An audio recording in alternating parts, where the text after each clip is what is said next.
খেয়াল করে দেখেন, তুমি আমার বেডরুমে যাও, বের হও।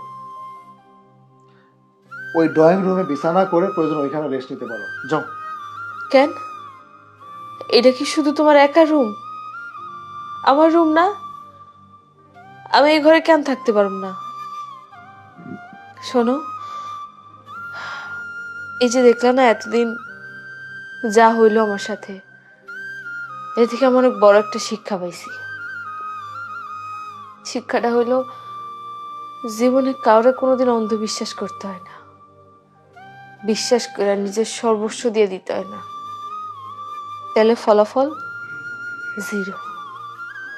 আমি জাগোর জন্য এত কষ্ট করলাম, এত কিছু করলাম, অথচ দিন শেষে আমি আমার মাথা গোজার জায়গাটুকু পাইতেছিলাম না, পাই নাই।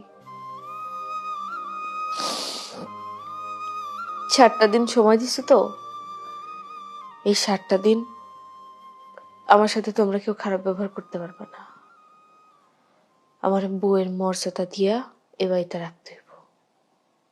এই, তোমার কি লজ্জা শরম খুবই কম?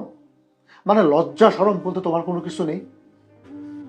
এই অবস্থা নিয়ে তুমি আমার বাড়িতে আসছো, আমাকে স্বামী দাবি করতেছো। আরে আমার জায়গায় অন্য কেউ হলে তোমাকে তখন খুন করে ফেলতো। তোমার কপাল ভালো যে তুমি আমার সামনে এইভাবে এখনো বসে আছো, এখনো কথা বলতে পারতেছো। তুমি অন্য পুরুষের সন্তান তোমার গর্ভে নিয়ে এসে তুমি আমাকে, মানে আমাকে উপদেশ দিচ্ছ, আমাকে জ্ঞান দিচ্ছ। আচ্ছা, তোমার জায়গায় যদি আমি হইতাম, তুমি কি সহ্য করতে পারতে? ধরো আমি একটা বিয়ে করে এই বাড়িতে বউ নিয়ে আসছি, তুমি সহ্য করতে পারতে? তুমি মেয়ে মানুষ, এতক্ষণ চিল্লা চিল্লি করে আউকাউ করে সারা পাড়া সারা গ্রাম একদম জাহিরি করে ফেলতে। তোমার কপাল ভালো যে আমি এর কানে করেও কোনো কিছু করিনি।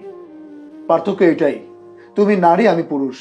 তুমি আউকাউ চিল্লাচিল্লি করতে পারো, আর তোমার মতো স্বভাবের আমি তা পারি না।